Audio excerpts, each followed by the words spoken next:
Eu quero tocar com vocês, torcedores e torcedoras do São Paulo, sobre este novo momento da equipe, um momento muito importante, sobretudo para alguns jogadores. Acho que para o elenco no geral, abre-se uma perspectiva diferente para o elenco com a chegada do Dorival. Já percebemos isso na primeira escalação, já percebemos também em algumas substituições que fez o Dorival durante a partida contra o América Mineiro. Este momento acho que é bastante relevante também por causa disso. Parece que terminou no São Paulo aquela história do técnico ter os seus favoritos, né? Mas não é um favoritismo assim exacerbado, porque evidentemente que alguns técnicos têm, todo técnico tem na verdade, preferência por um ou outro jogador. O que aconteceu no caso do Ceni era uma preferência um tanto quanto patológica, né, em relação a alguns jogadores, né, a ponto de bancar jogador que não estava rendendo bem e inclusive, querendo o Ceni ou não, acho até que sem querer, sem o desejar, colocando esse jogador contra o próprio torcedor do São Paulo, né. Acho que o caso mais emblemático é o do Igor Gomes, né? Mas a gente já conseguia ver também isso acontecendo muito com o Pablo Maia, que apesar de tudo acabou na etapa final do trabalho do Ceni, acabou sendo um jogador aí que o próprio técnico tinha algumas dúvidas sobre ele, né? Mas também estava acontecendo em relação ao Rodrigo Nestor. Rodrigo Nestor que também começou como titular dessa equipe do Dorival, provavelmente vai continuar na equipe, mas vai precisar jogar muita bola. O Nestor tem ali algumas ações no seu jogo que podem ser muito importantes para este São Paulo do Dorival. Ainda que esse São Paulo inicial aí, né, do Dorival, o técnico pode perfeitamente fazer modificações na forma da equipe jogar daqui a um tempo. Mas como eu falei para vocês em outros momentos aqui neste canal, o Dorival é um técnico que chega e gosta de se adaptar ao elenco, gosta de conhecer as características dos seus jogadores e tenta se moldar ao elenco, e não o contrário, né? E à medida que ele estabelece o conhecimento bem razoável ali sobre os seus jogadores, é que ele começa a mudar o esquema. Antes disso, ele vai mudando muito pouco, né, gente? Como a gente viu nessa partida aí contra o América, em que a ideia do jogo, que era o jogo pautado sobretudo na velocidade, né, continuou, né? Contudo, a gente viu ali que algumas ideias, né, que constroem essa ideia maior já foram bem diferentes, né? A gente também percebeu que o Dorival, pela própria escalação, pretendeu uma equipe que gerasse profundidade. Contudo, essa profundidade não aconteceu como ele queria, o que mostra que não é tão simples assim. Não basta o técnico querer que as coisas sejam diferentes para que elas aconteçam imediatamente. Claramente que treinamentos serão importantes e necessários para que o Dorival consiga aquilo que ele pretende nesta equipe do São Paulo, ainda que a sua pretensão inicial, como eu falei, seja de ter um São Paulo muito parecido com o que era o time do Rogério Ceni, ao menos neste momento. Então eu quero falar com vocês sobre essa questão dos jogadores aí que podem ter nova oportunidade, essa nova perspectiva aí que se abre para os jogadores. Isso é extremamente satisfatório em uma equipe de futebol. Antes de continuar com essa conversa, só chamar sua atenção para o fato de que este vídeo tem o patrocínio da PagBet, tá? Para você que curte uma aposta esportiva, né? A PagBet é uma casa de aposta que chegou no mercado aí nacional aí recentemente, a meu ver, para democratizar o acesso às apostas, porque você pode depositar R$1. A partir de R$1 você já pode, inclusive, fazer as suas apostas, o que é impressionante. R$1. E o mais interessante é que tanto o depósito como o saque você pode fazer via Pix, né? O que também garante muitas facilidades para você. Ou seja, a PagBet tenta facilitar tudo a sua vida como apostador, né? Tenta desburocratizar os seus acessos à aposta, assim como o cadastro também muito simples, muito tranquilo. E também ela visa, na minha opinião, mostrar que ela não te vê somente como um mero apostador, mas também como um consumidor. E isto se prova, né, justamente com o atendimento que é humanizado durante 24 horas. Você vai ter um ser humano para te atender, mesmo de madrugada. Se você entrar em contato com a PagBet, você vai encontrar esse ser humano aí. Ou seja, é uma casa de aposta diferenciada sem dúvida nenhuma. E detalhe, você quer sacar? Você colocou R$1, tem R$2, R$3 lá, não quero brincar mais, você pode pedir o depósito imediatamente e cai na sua conta. É diferenciada a PagBet. Se você não conhece, usa o link que está na descrição desse vídeo e também no comentário fixado para se cadastrar. E de quebra, você vai dar uma grande força aqui para o meu canal. Este canal está precisando sim da sua força, tá bom, gente? Só deixando claro, quem curtiu o vídeo e achar que vale, deixa o valeu demais aí para dar uma força também no canal. É muito importante aqui. Agora, sobretudo, deixe o like, divulgue esse vídeo para os seus amigos e amigas também, tá bom? Vamos então falar sobre essa questão aí do Dorival, que abre uma perspectiva nova, muito importante na minha opinião, para o elenco do São Paulo. E eu quero falar sobretudo sobre um jogador, né? Vários jogadores, mas um jogador que entrou no jogo e acho que tomou conta no meio de campo. Para mim foi o melhor jogador do São Paulo no segundo tempo. Eu estou me referindo ao Gabriel Neves. Alguns acham que o Rato entrou para ser o melhor da equipe, outros acham que o Marcos Paulo foi muito importante, sobretudo por causa do gol, mas na minha opinião, o Gabriel Neves foi o melhor jogador dentre aqueles que entraram na partida e também o melhor jogador do São Paulo no segundo tempo, pelo controle que ele fez, que ele praticou ali na meiuca do São Paulo. Não somente na meiuca, tá? Também ali no campo de defesa, no primeiro terço do campo ali, pegando essa bola, fazendo essa distribuição muito eficiente de bola, fazendo passes muito eficientes. O Gabriel Neves simplesmente, meus amigos, não errou nenhum passe nesse jogo, mas nenhum. E não foi somente passe simples, não. Não foi somente passe curto, não. Ele simplesmente não errou nenhum passe. E por que que isso acontece? Vamos conversar sobre isso aí. Um dos problemas do Rogério Ceni era ver o jogador como uma peça de um esquema. E para tanto, ele precisava, em algumas situações, coibir muito das ações do jogador. Dentro dessa visão do Ceni de futebol, ele praticamente condenou as boas características do Gabriel Neves praticadas no Nacional quando ele estava no Nacional do Uruguai. O Gabriel Neves é de fato um volante que marca, sim, é um volante que consegue fazer esse passe, essa saída de bola muito qualificada. O Gabriel Neves é, contudo, um volante muito mais que isso. Ele consegue fazer inversões de jogo com muita eficiência, inversão de jogo, que é algo muito importante para gerar variações da equipe no campo de ataque, né? O Gabriel Neves também é um jogador que tem um ótimo passe em profundidade.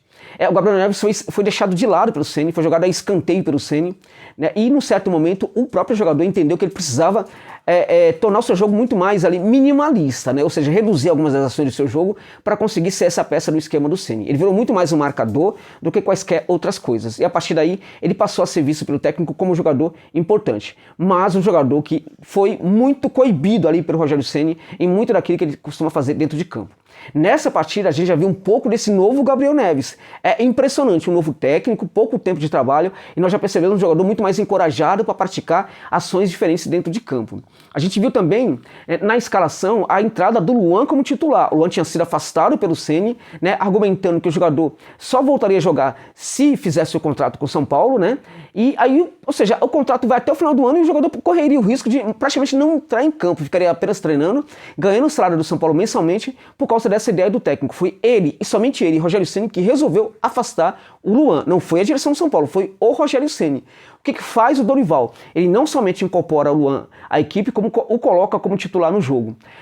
Acho isso muito importante. Isso mostra também a diferença dos dois técnicos. Um outro jogador que provavelmente perderia completamente ali espaço no São Paulo, o Marcos Paulo, ele entra no segundo tempo e inclusive faz um dos gols da equipe do São Paulo. Ou seja, esses sinais que o Dorival mostra para o elenco de que todos os jogadores são importantes, é algo que pode fazer também, pode ajudar também com que esse São Paulo se constitua como uma equipe competitiva e muito mais vencedora nessa temporada de 2023 com o Dorival do que seria com o Ceni e do que foi com o Ceni na gestão dele no comando do banco de reservas ali do Tricolor.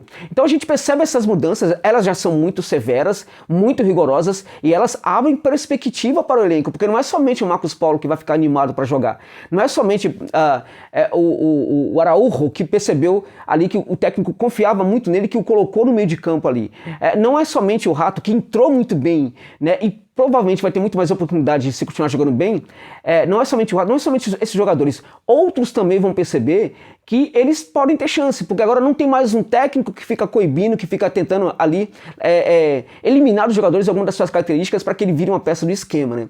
Então quando o jogador percebe que aquele seu colega que estava afastado foi incorporado, aquele jogador que não era muito relevante para o técnico entra no segundo tempo com muita confiança e faz o jogo que fez, caso do Gabriel Neves, né?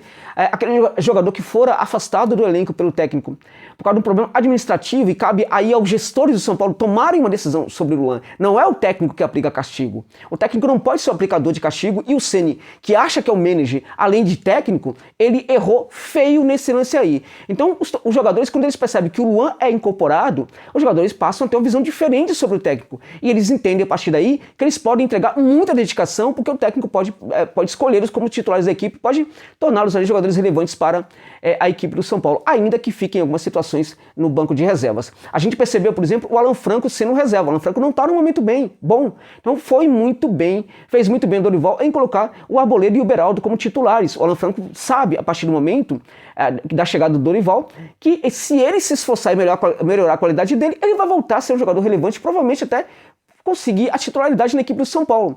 Ele sabe disso, porque o jogador ele pode ser afastado neste momento, se ele não estiver jogando bem. Agora, ele entende que ele está sendo afastado porque não está jogando bem, e outros que jogam mais que ele estão recebendo oportunidade. Quando o jogador percebe que o técnico não tem segundas intenções, quando o jogador percebe que o técnico não tem manias esquisitas ali, quando o jogador percebe que o técnico quer o melhor para a equipe e também até mesmo para ele, o jogador vai realmente se dedicar muito. Então eu acho que o momento de confiança nesse São Paulo é outro, acho que a perspectiva aberta pelo Dorival aos jogadores é outra completamente nova em relação ao que o Ceni oferecia.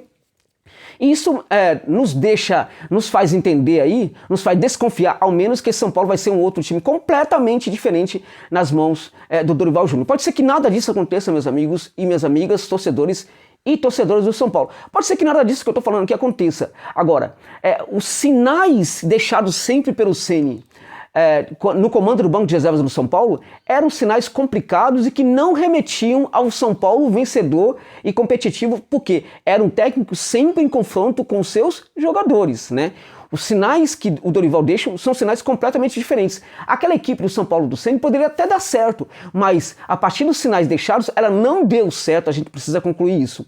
Os sinais que o Dorival deixa a partir deste momento que ele chegou ao São Paulo, são muito positivos. A equipe pode perfeitamente não representar isso tudo, agora pode representar. O fato é que o técnico está fazendo de tudo neste momento para que o São Paulo realmente seja uma equipe interessante e competitiva. O Rogério Ceni nem sempre estava fazendo isso, porque aparentemente o que ele mais se importava era com ele mesmo, né? O excesso de personalismo no Ceni o estava, na verdade, levando a se colocar em algumas situações muito acima do elenco e indiretamente, em alguns momentos, acima até mesmo do São Paulo, né? E os grandes técnicos de futebol do mundo, eles sempre falam, né?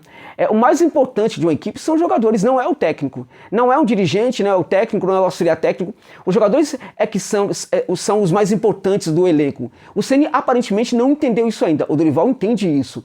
E a partir deste momento que a gente tem um técnico desse no comando do São Paulo, a gente pode sim ter expectativas muito mais positivas. O São Paulo não venceu uma equipe qualquer. O São Paulo venceu uma equipe muito competitiva, muito interessante, que tem um padrão de competitividade hoje em campo que o São Paulo ainda não conquistou. Então o São Paulo hoje não venceu qualquer equipe, venceu uma equipe muito boa que vai dar trabalho para todo mundo dentro e fora de casa. O América não é um time qualquer. Então a vitória do São Paulo foi também muito relevante por causa disso. Para finalizar, desejar aqui muita sorte à torcida do São Paulo, mas também mandar um abraço para a torcida do São Paulo, que é uma torcida que andou sofrendo muito aí nos últimos anos, mas que nunca deixou de lado a sua equipe do coração. A gente viu isso na estreia com uma multidão ali no Morumbi, né? Os torcedores realmente estão vivendo um momento aí de muita empolgação, e isto é uma das coisas mais importantes que a gente percebe no coração do torcedor, a esperança. A esperança, de novo, foi depositada nas emoções e no coração dos torcedores do São Paulo. Que assim seja e que a equipe responda em campo entregando muito mais felicidade, e que essa felicidade entregue a partir de agora pela equipe do Tricolor aos seus torcedores não seja uma felicidade que, quando se configura, nas poucas vezes em que ela se configura apenas como alívio. Esperemos a partir de agora que essa felicidade seja muito mais consistente. A ver o que vai acontecer a partir de agora. É isso.